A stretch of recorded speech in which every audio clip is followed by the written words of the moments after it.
Hello, my dear students. I'm Sadia Shaukat, and I have privilege to teach you this course of learning theories and the teaching, and it's an area course of educational psychology for the master's program, and the course code for this program is EDUC 4135. Well, I would like to introduce you about myself.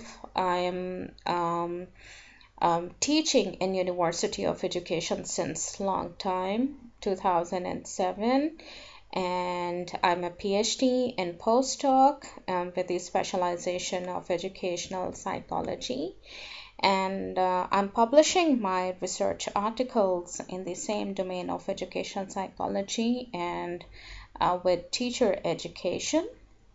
So I'm looking forward to teach you this course by giving you good examples of my experiences of teaching and the learning. And I'm also looking forward to listen from your side about your experiences of life and the learning process as well. So let's start with the introduction of the course, and I'm moving on the first slide that depicts about the course introduction and the expectation. So what is this course? And this course is about the learning theories and the teaching, and why the learning theories are important to teach pre-service teachers and the prospective teachers, because this is really important when you just get into the classroom and you just understand the needs of the learner, and then you decide which model of the learning is suitable according to the classroom learning needs. And when you have enriched source of knowledge and the understanding about the learning theories, learning experiences, then you don't need to think a lot to decide that how to begin and how to start. So this course is just about the knowledge and the understanding of the learning theories. Well, I have some expectations from you, my students, because we are just going through the online learning system. So in this way, I'm looking forward from your side, a very positive attitude and behavior, and your interest over my online lecture. And you're most welcome to contact with me through my email and my WhatsApp number. So if you have any queries, you can easily reach me through my email. In this course, I would ask you to please approach the different resource material, including books, articles, reference material, whatever you like related to this course. And for the assessment criteria, it could be weekly, mid-sessional, or summative. Well, we are just in a process of deciding this assessment criteria, so I will let you know on time. I would expect to teach you on every Wednesday around 10 a.m. So you can expect my lecture on weekly basis and on the right time.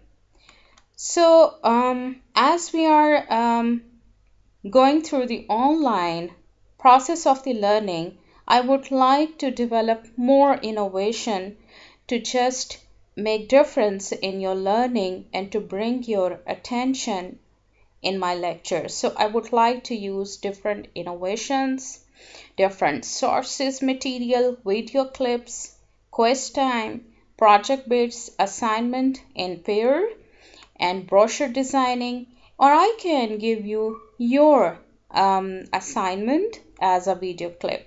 So you can record your presentation, and you can make PowerPoint or whatever the learning model you decide for your this assignment. You can just make it for yourself. And I'm very welcoming to take your suggestions to make this course more successful. I mean, whatever you decide to learn, just let me know through my email or the WhatsApp number. I'm very happy to address your queries. So let's talk about the learning objectives and the learning outcomes. So objectives that I set for the first lecture to familiarize students about the concept of learning, theories, and teaching, to enable students to comprehend the concept of the learning types and identify the factors affecting students' learning, to encourage students to think about the learning outcomes by examples of the learning activities. So after finishing this lecture, so the student should be able to explain learning as a broader concept with the different types and explain the learning outcomes examples through your different experiences of the life. Here you can just omit the one word. Through examples you can write your experiences. Okay, let's talk about learning. What is learning? As you know, any change that happen in learners' attitude to just bring about change at the level of knowledge and attitude or behavior, that's called learning. So the learning, you can see the learners come to see the concept and ideas and the word differently. How? As a result of experiences. When they construct experience, relevant to any phenomena, relevant to any object, and where they just pay more attention, they learn. So in that way, what is learning? Learning is a process that leads to change which occurs as a result of experience and increase the potential for improved performance and future learning. So this is one of the comprehensive definition proposed by the Ambrose et al. 2010. So let's talk about the theories. In psychology, the theories actually they are used to just propose a model of understanding human thoughts, emotions, and behavior. So when we talk about theory, it actually have two perspectives. So one is the behavior and the second one is the predictions about future behavior. And the next concept is about the teaching. And the teaching is a process of instructing someone's need, experiences, and mediating in the process that how they learn and how they change their behavior as a result of the experiences, and sometimes they learn beyond their expectations as well. So this process is all about teaching. So now you can easily imagine the combination of these concepts, learning, theory, and the teaching. These are really important in the teaching and the learning situation. So you can imagine when a teacher just enter into the classroom to learn these students, a teacher easily estimate by looking at the needs of the learner which teaching strategy is more useful and effective to address the needs of the learner. And then the instructor decide about to take up a theory or the learning model to just start as a teaching process to bring about change in students' behavior. And of course, the use of the activities and acquisition of the learning material and the use of the learning material into the all process, that's called teaching. So these all concepts are really important in the regular classroom teaching. Let's have a look of this image. So this image, I really like this image because you can see the symmetry in this image, and you can just see that how the people are just joining their hands and they are making this circle. So I really like this image. You know what this image is going to reflect you? It's learning. It's the initial part of the learning, And what they did, actually, they all are the flying pilots, and they taught each other to just create a one attractive image to just show the public just as a source of entertainment.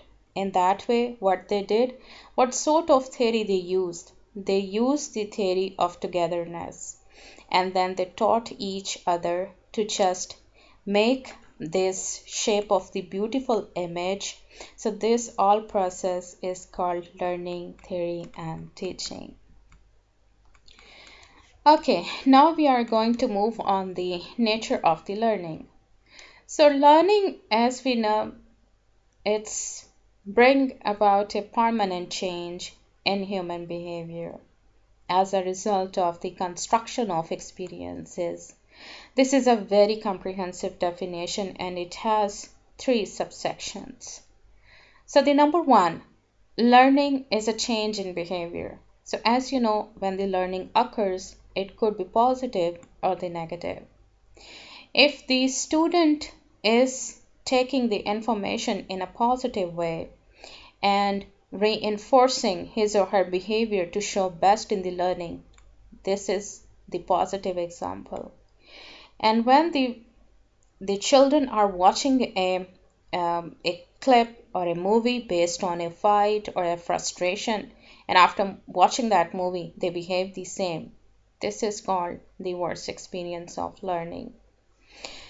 So just remember, learning always takes place as a source of practice and experience, and learning cannot be happened with the progression of the maturation or the growth. And the third segment, the change in behavior must be relatively permanent and it must be last a fairly long time. Let's give you more examples of learning. Cooking, whenever I want to make something interesting dishes, then I watch some video clips and then I just try with the process of the trial and error. I repeated my experiences to just get excel on my cooking skills. So it's the same example for you. Whenever you are interested to cook something, you watch some recipes and then you start your cooking. If you're baking a cake, so initial process, you just try to get all the relevant ingredients of the cake. And then you try to mix all these ingredients with plus and minus level of learning or your experience of learning. And then you set the frequency, heat of the cooking range to just bake a cake. So all this process, you just make some trial and error, and then you learn your experience of baking a nice cake. So the other examples including dancing, driving, and writing, these are all part of the learning. These are all require your construction of experiences and the trial and the learning experience. Let's ponder upon the activities that you learned as a result of learning experiences. So I give you 2-3 minutes. So just think about these activities and you can share with me on Google Classroom when I will post my this presentation. So you can see the comments underneath this presentation, so you can easily write your experiences of learning as a result of performing or executing some activities. Let's talk about the second phase of the lecture, that's types of the learning. The types of the learning, the first one is the motor learning. In the motor learning, that's linked with your muscular coordination. Your daily life activities, actually, you conduct these activities as a result of the muscular coordination. like you do walking, running, skating, driving, climbing. You use your body movements, your joints, your limbs, and then you make such type of the movements as a result of motor learning. So the next one is the verbal learning. Verbal learning, as the name indicates, it involves your speaking, your communication. So when we use words to engage someone in the communication, this is called verbal learning. Some sign, pictures, symbols, words, figures, sound, these are also the example of learning. Sometimes we show a picture and then we say the picture speaks $1,000,000. So sometimes the images, they have more impact, like a language. They speak a lot about some background. Concept learning relates with the higher order of mental processes like thinking, reasoning, intelligence, and we learn different concepts from childhood and at the age of the adolescent. Like in the beginning, when someone saw a dog and attached with the terminology a dog, we learn that word dog refers to a particular animal. Discrimination learning, that means differentiate between stimulus and response. And you are fourth year students of the master's program, and I'm quite sure that you are familiar about the stimulus and response relationship in the behaviorism. So let's talk about with the example of the stimulus and the response here. So showing an appropriate response as a result of the stimulus and response relationship, that's called discrimination. For example, sounds, horns of different vehicles like bus, car, ambulance, etc. Learning principle. Individuals actually, they learn according to their interest and aptitude. So everyone is different from one another due to the idiosyncrasy. So the individuals learn different concepts related to the science, maths, grammar in order to manage work effectively. And these principles, they involve the relationship between two or more than two concepts. For example, formulate laws, association, and correlation between two images and the objects, etc. What is problem-solving learning? Problem-solving learning is the higher order of learning process. And when students are invited on a problem-solving situation, on a conflicting situation based on any social issue, and they are reinforced to think about the solution of that social issue. So they ponder over the problem for a shorter period of time sitting in the classroom through reasoning, observation, imagination, and then they make their generalization. So this process is called problem solving. Like students are assigned any dialogue on these social issues, and then they can think about on that social issue. They can prepare a plan of action how to address that social issue, and the teacher can just facilitate in that process as a facilitator. So the teacher can provide all the props to the learner so the learner can easily reach at that conclusion. Teacher don't need to directly answer the queries of the students instead of making students to reach at the conclusion by themselves. So this is called problem solving. Attitude learning. Attitude, what is attitude? Attitude is a predisposition which determines and directs our behavior. We develop different attitude from our childhood and through the progression of the adolescent. So our behavior, so we learn actually things as a result of our attitude towards those objects. So our behavior could be positive or negative, and it is very much based on our attitude. So one example could be the nurse attitude towards her profession, or the patient. She could be positive or she could be negative.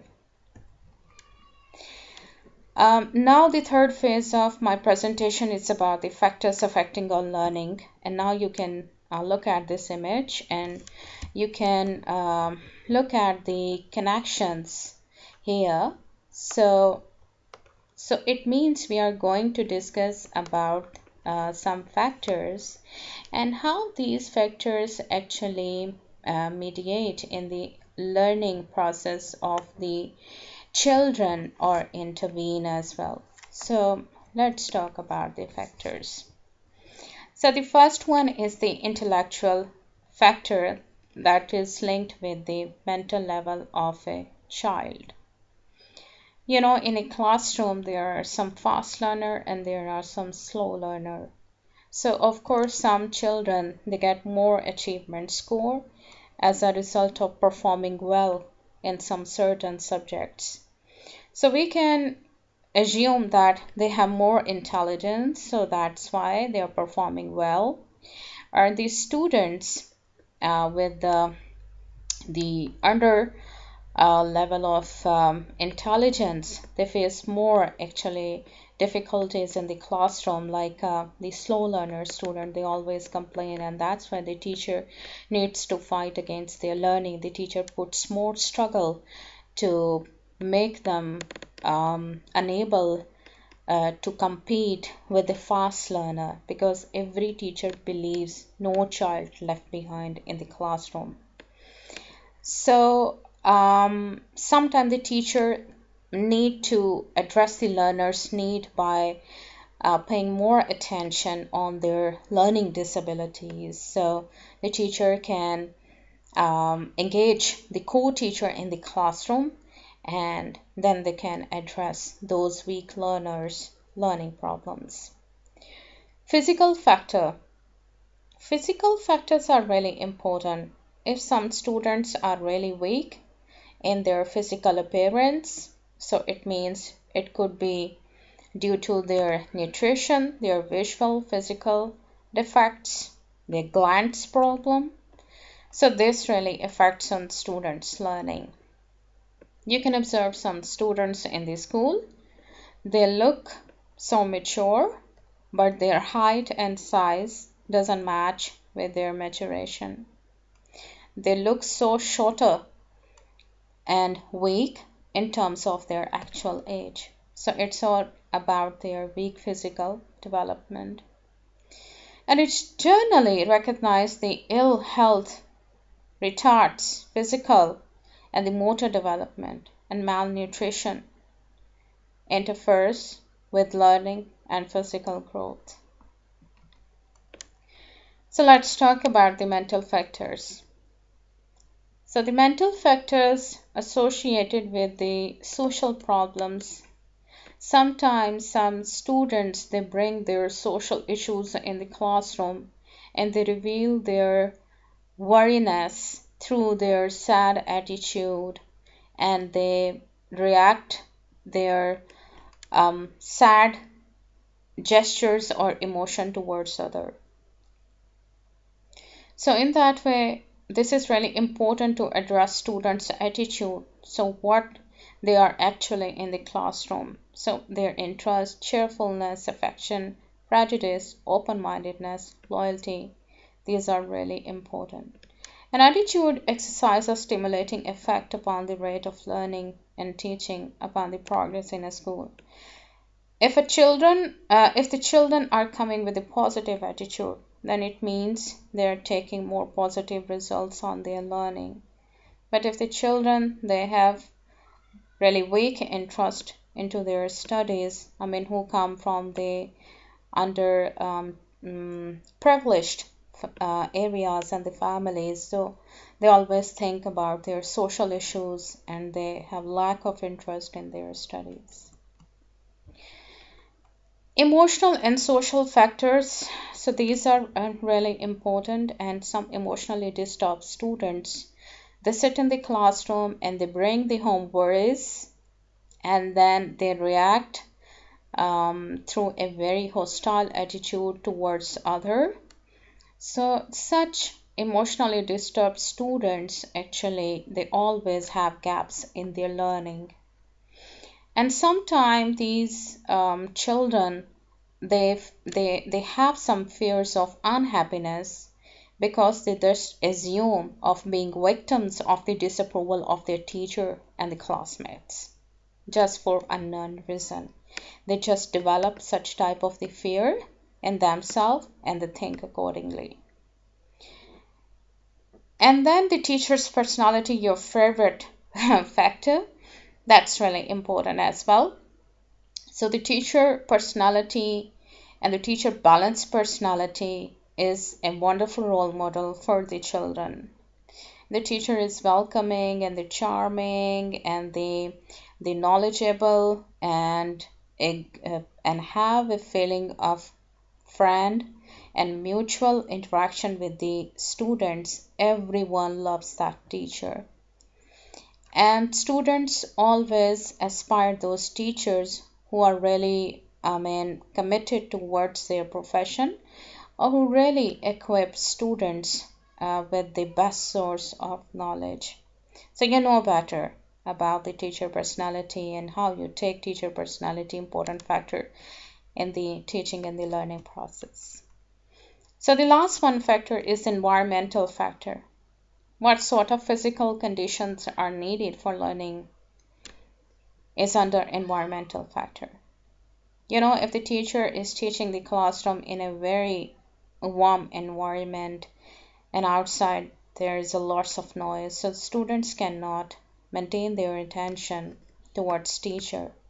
So they have a distraction of in their attention span. So this is really important to control the environmental factor. And some other sources including the poor classroom structure, the old-fashioned textbooks, and the irrelevant classroom equipment, and the school stationery and other instructional material, if they are not appropriate in their nature, and they really create a barrier in students' learning. Students, this is the last phase of my presentation. That's about the learning outcomes.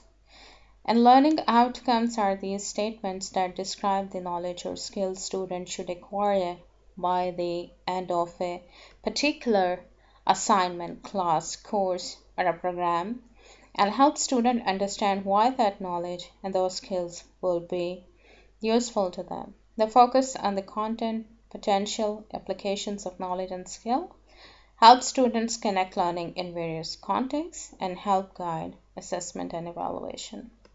So this is a little segment that that's a part of your course outline, so you can easily understand through this session. So in the beginning, when I introduce you about the learning concept and the types of the learning and the factors affecting on learning, so in that way you can easily enhance your knowledge and understanding. And if you feel a change in your level of knowledge and the understanding, so it means you have attained the learning outcomes of the today session.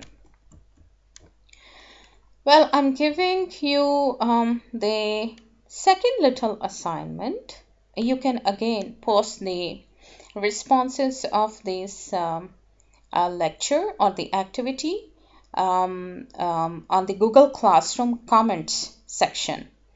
So identify the activities to report your learning outcomes. Like I gave you my example of driving, or you can take your example of driving. Let's take it. So the objective could be to get excel on your driving skills, and the learning outcome, when you have a good command on driving a car, then you can drive without any worries on daily basis or fear. So by keeping in mind this activity, what is your example? So you can share your ideas by creating some learning objectives and the learning outcomes by keeping in mind the learning theories, and then construct your nice experience, nice examples, and then you can share your ideas through my email. That's drsadia.shaukat@gmail.com, or you can post the comments on the Google Classroom comment sections. Students, I'm going to share these sources, and these are really important. The first two links, they will talk about the learning outcomes and the theories of the learning. And the third one, majority of the concept I took from this book. That's a Shunk wrote this book on the learning theories and educational perspective. It's a 6th edition, 2010. And you can just check with the Pearson. If you have registration in Pearson, you can easily approach the material, or you can find some chunks of material on the Google. So thank you so much for listening me, and I'm looking forward to receive your queries and your interesting responses over the assigned classroom tasks. And please ensure me that every one of you is listening me by sending me emails or just posting the nice comments in the Google Classroom comment section. Thank you so much.